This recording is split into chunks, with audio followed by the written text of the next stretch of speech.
There's no way to approach this morning without the acknowledgement, the recognition of what today is. 15 years ago, 19 men boarded 4 airplanes, and they changed the world as we know it. Over 3,000 people died, over 200 firefighters, employees, government workers, policemen, people of all walks of life. No discernment for age or gender or economic status. They didn't care. And so we stop and we recognize that there's a decision that was made by 19 men who changed the world as we know it. I can remember very clearly in the days after, in the 4 days where no airplanes flew. I can remember for the first time in my life walking outside and looking up into the sky and not seeing a single contrail from an airplane. Not hearing the slow, low rumble that always seems to be there in everything that we do. And I grew up in an agriculture community and was living there when this happened. Not a single crop duster in the air. I remember it was a Tuesday. I remember that very well because I had been asked to speak at Lions Club that day, and that was always on a Tuesday. And I can remember that by now at 11:06 a.m., there was nothing but rubble left in New York.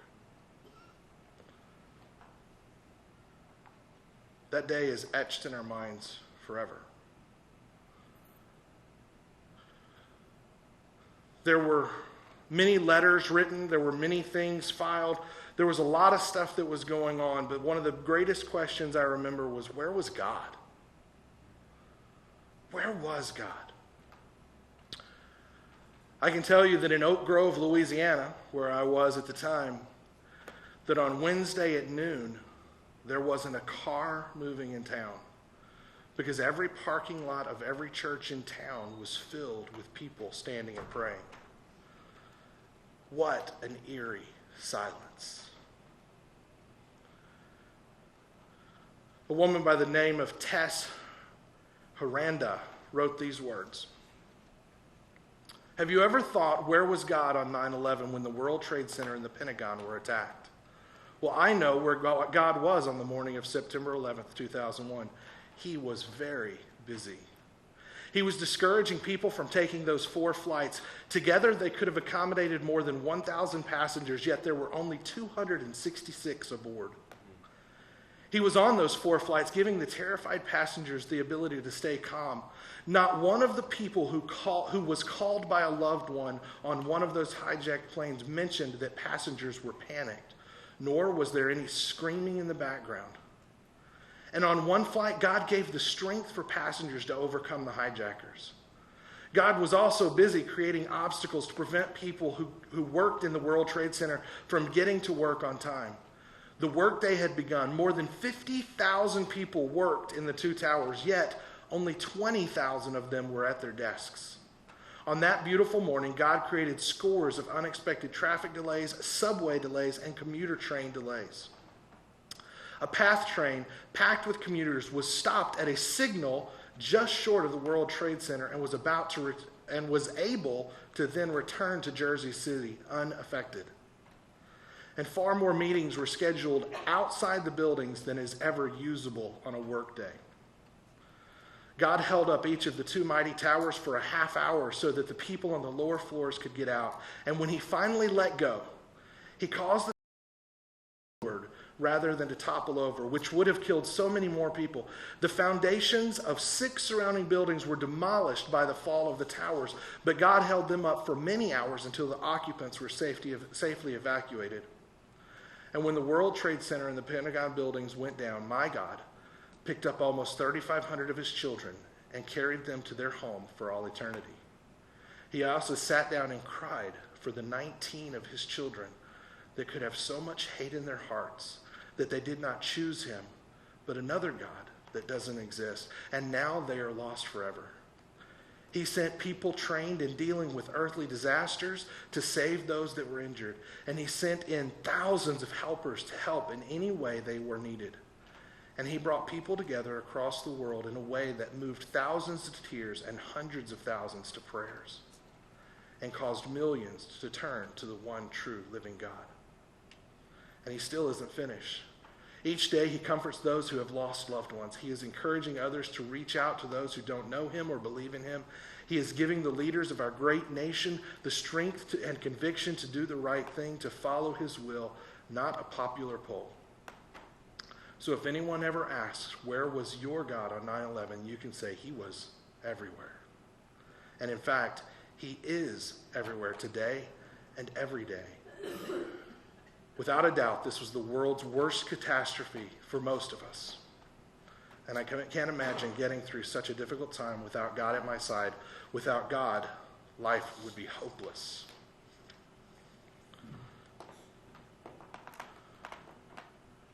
When I was preparing for this, I had no idea where it would go.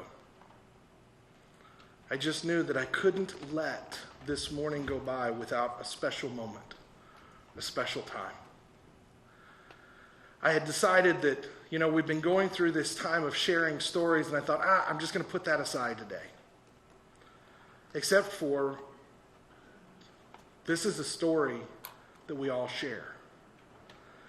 And this week I was sitting in my office, and I was going through some books that were on my desk. Many of you know that a couple of weeks ago I was off work. I was encouraged to take off work because I was tired and had no sympathy left in my life. And so that's not a good thing for a pastor to have. And there were 4 groups of people who recognized that in the same week and approached me and said, when are you taking a week off? Well, apparently I'm taking next week off. And so as a part of that week, I built a new desk for my office. And in order to put a new desk in my office, I needed to take the old one out. And in order to do that, I felt it was important to just clear out the whole thing. And so if you did come in here between Monday and Thursday, my junk from my office was piled from this table to that door, and from this stage to about where Jim Johnson is sitting back there.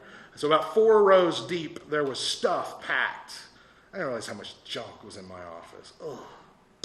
But in the process of cleaning that up, I came across some stuff that my grandmother had given to me when my grandfather passed away. And on the top of that pile of stuff was this Reader's Digest. Now, my grandmother gave me the Reader's Digest of my grandfather because he had them everywhere. And she knew that I loved the same jokes that my grandfather loves. And Reader's Digest jokes are just some of the funniest things to me. But this one is the 9/11 edition 10 years after the fact.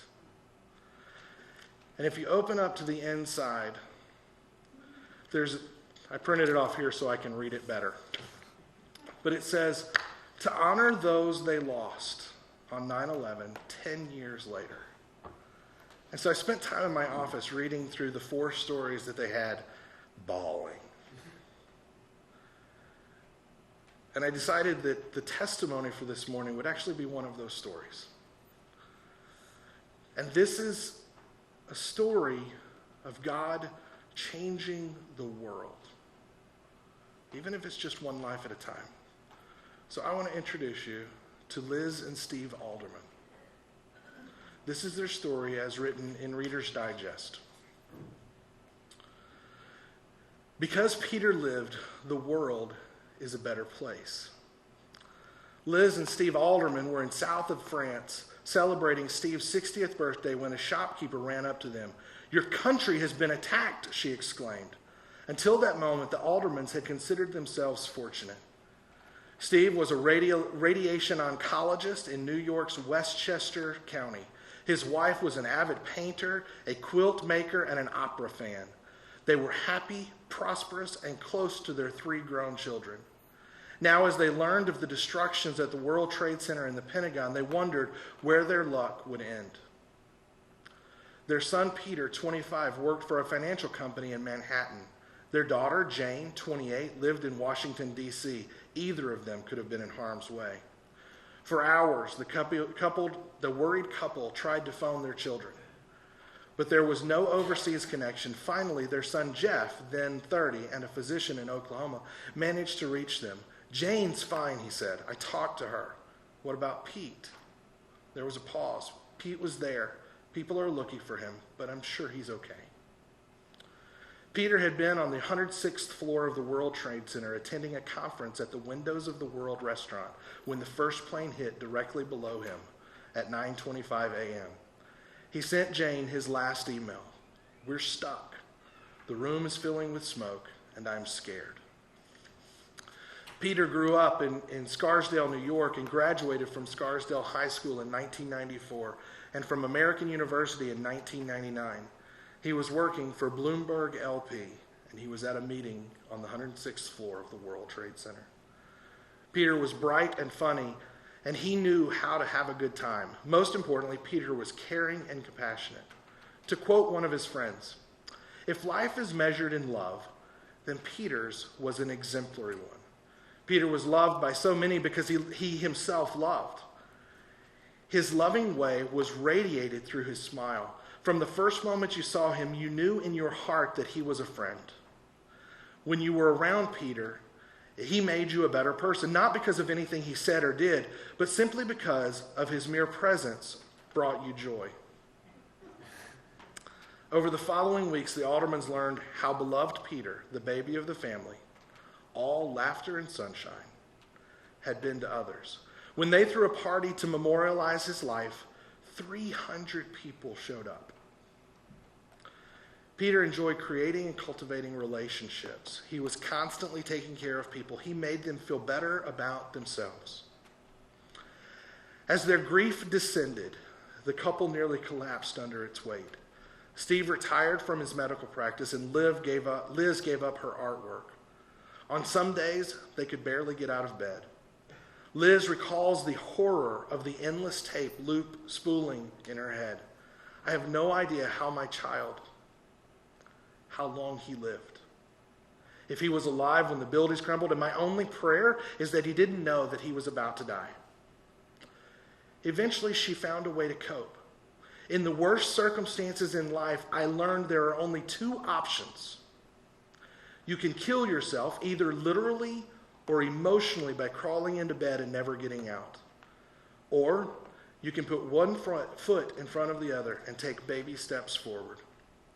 The breakthrough came one sleepless night in June of 2002 when Liz was watching a Nightline program about the psychological scars of war and terrorism.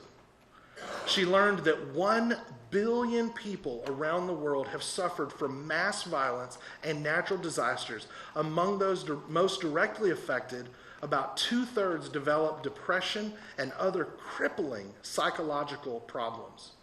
The Aldermans could afford counseling. Most of these people could not. Liz remembers thinking, if we could help bring these people back to life, that would be the perfect memorial for Peter. The couple called an expert featured on that show, Richard F. Mullica, MD, director of the Harvard program in refugee trauma. With his guidance and most of the $1.4 million that they received from the September 11th Victims Compensation Fund, they launched the Peter C. Alderman Foundation. Their mission? To train doctors and nurses in countries ravaged by war to treat emotional trauma. They found that the challenges of effectively launching their program were more than just logistical. At their first clinic they opened in Cambodia in 2005, Steve learned that when the Cambodians feel depressed and anxious, they believe it's because their household gods have deserted them. So he approached the local monastery and convinced the monks to counsel patients for a year after they were released from the clinic. Now, it's a part of every patient's treatment. Our model is to include spiritual healing because we know it works. We know because it has worked for us. The whole business of work and spirituality, you go outside yourself. The nature of the work gave us a reason to get out of bed every day. I thought I was never going to feel good about anything ever again. And I feel incredibly good about the people who have come into my life and the people we're going to meet along the journey. Now, this non-for-profit operates mental health clinics in Cambodia, Uganda, Rwanda, and Haiti. And nearly 600 plus doctors have treated thousands of trauma victims in more than 25 countries spread throughout Africa and Asia. From the safe beyond, Liz and Steve sense their son's approval and amusement. We've won awards and they've made a movie about us and blah, blah, blah. And if Steve could see us, and Steve adds, we feel that if Peter could have seen that stuff, he would have thought it was a real hoot. That's the Alderman's story.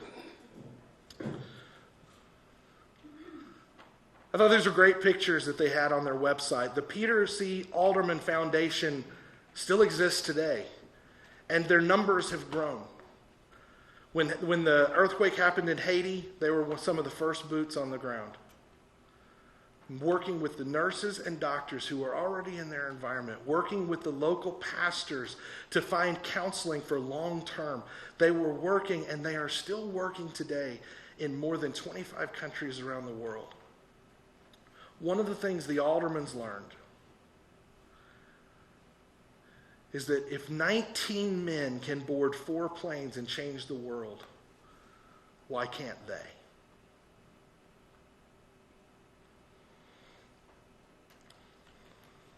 Matthew chapter 4, verse 18.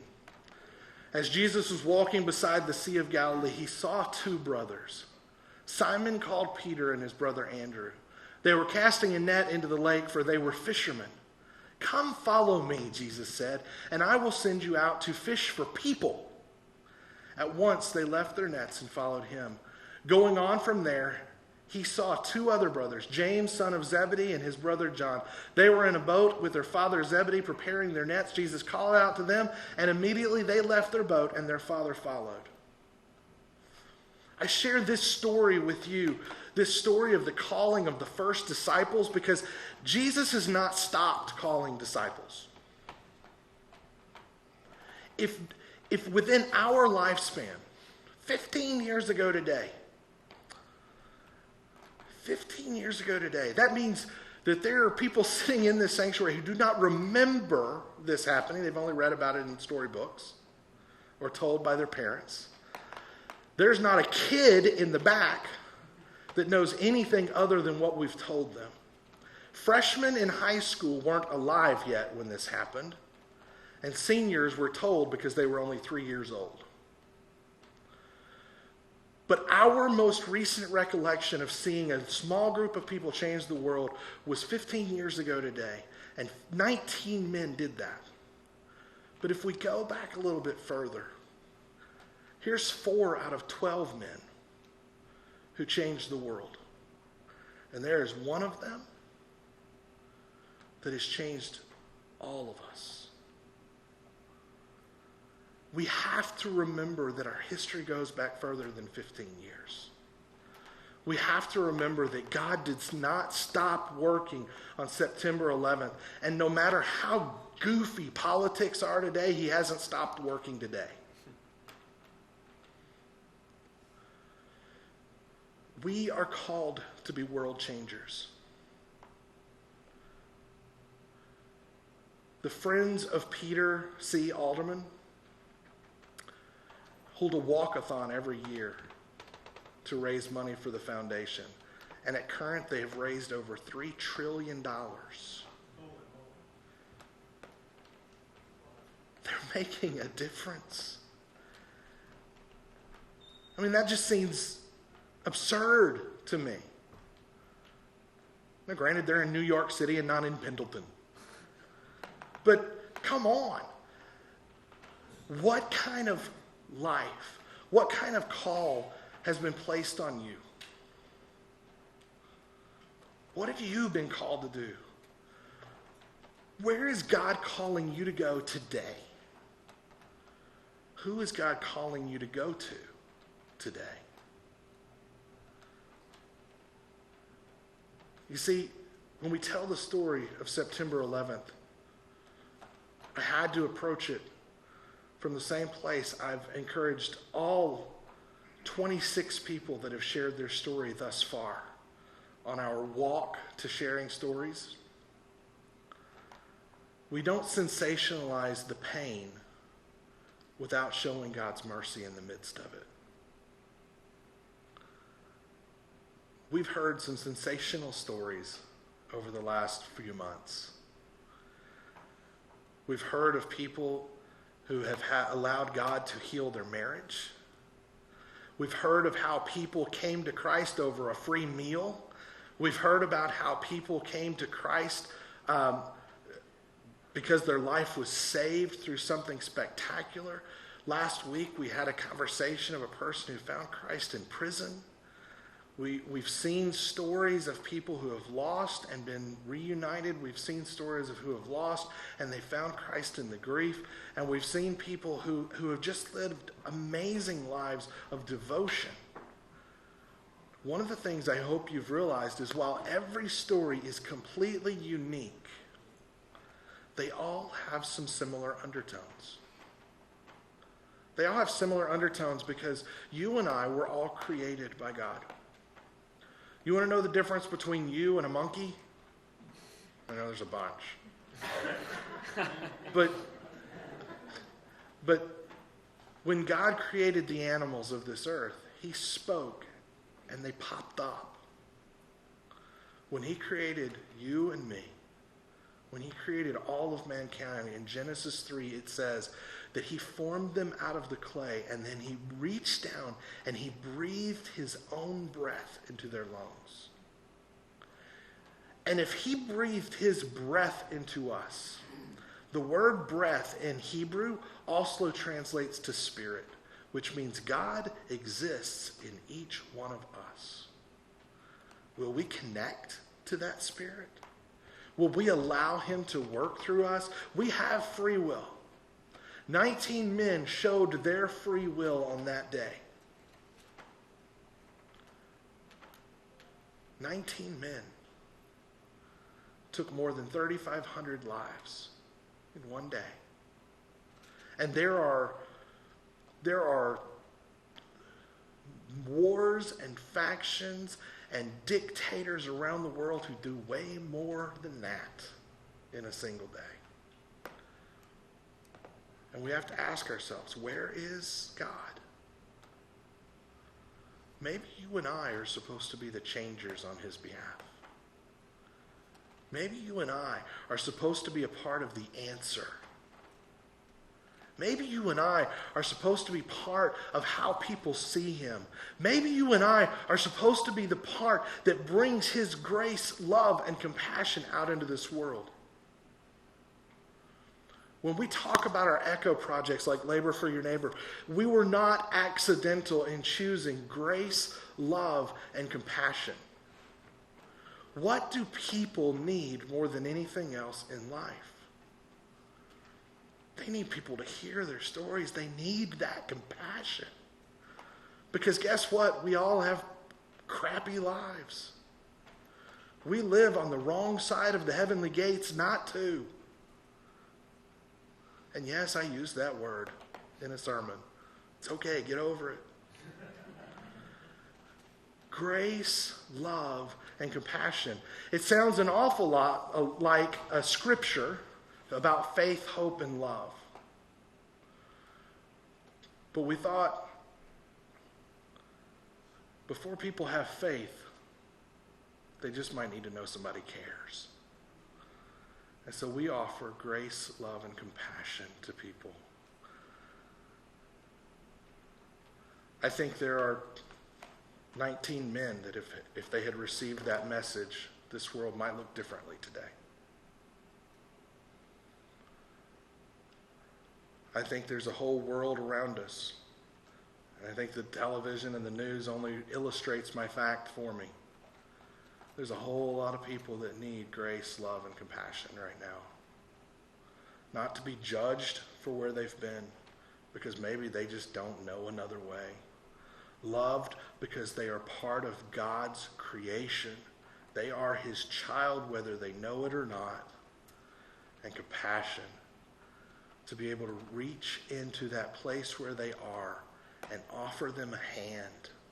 Offer them a hand to get out of whatever horrible situation they are finding themselves in and find a way onto a track that honors God and brings their life to a better, happier place. That's what grace, love, and compassion are about. And so this morning, I hope you have remembered well. I'm sure if I gave enough time, you could all tell me exactly where you were when you saw the news or got the call or heard the tale.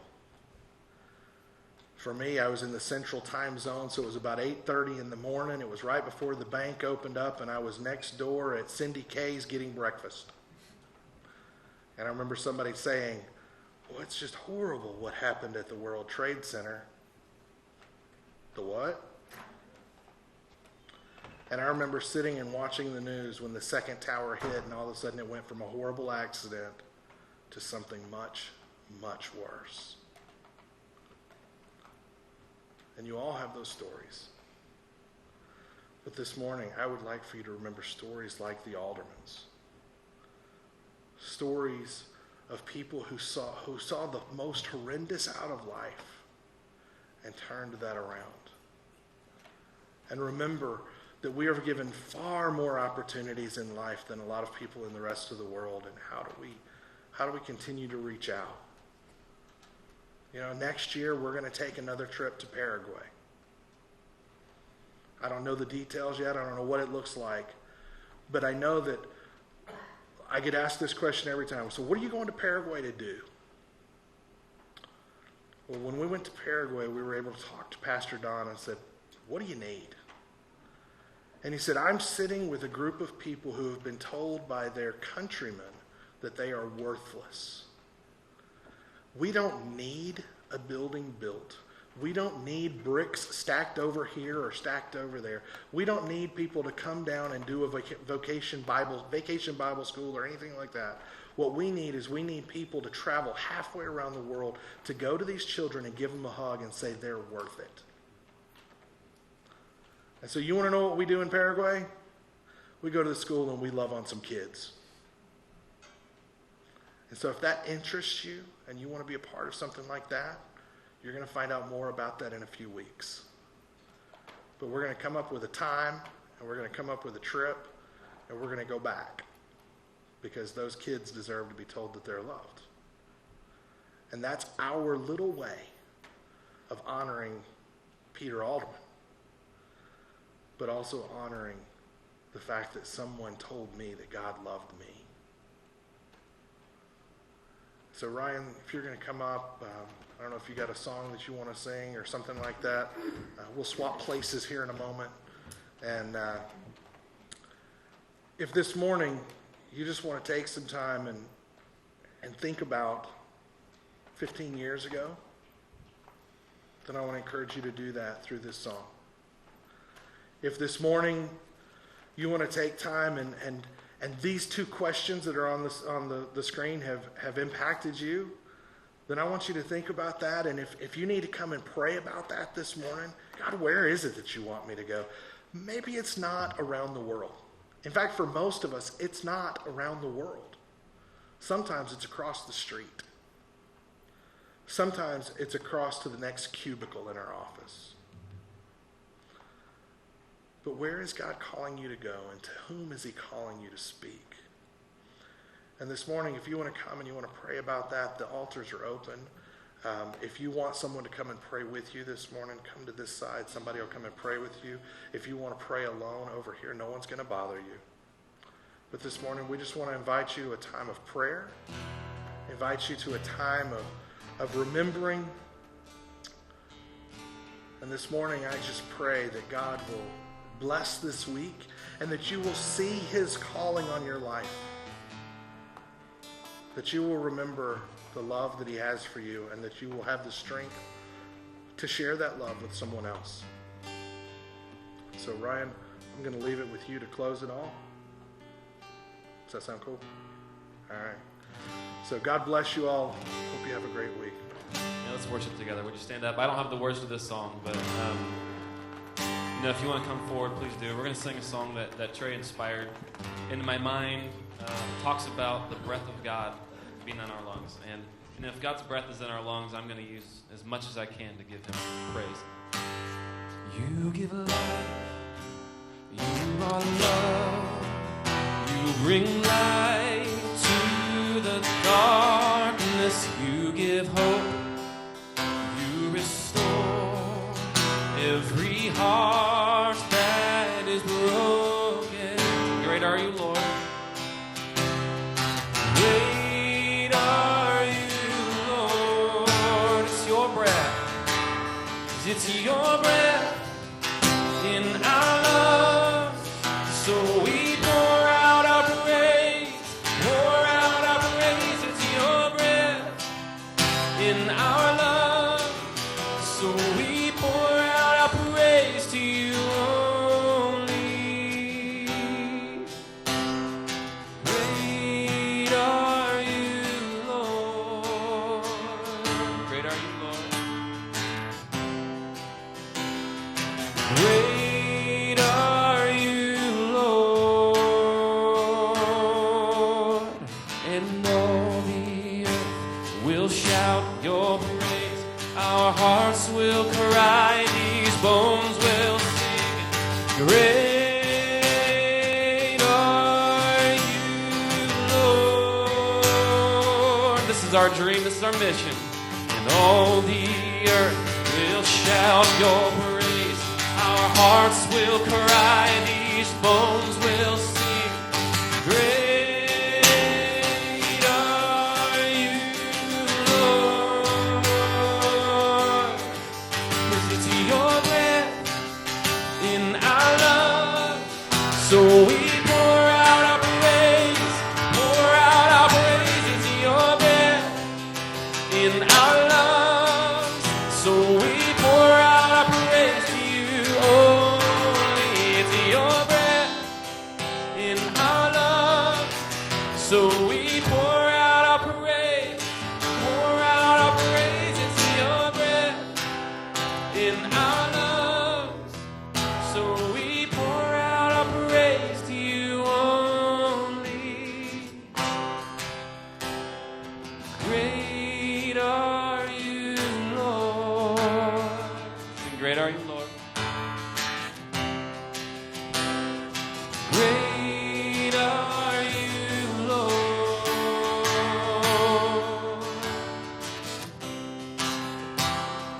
Great are you, Lord.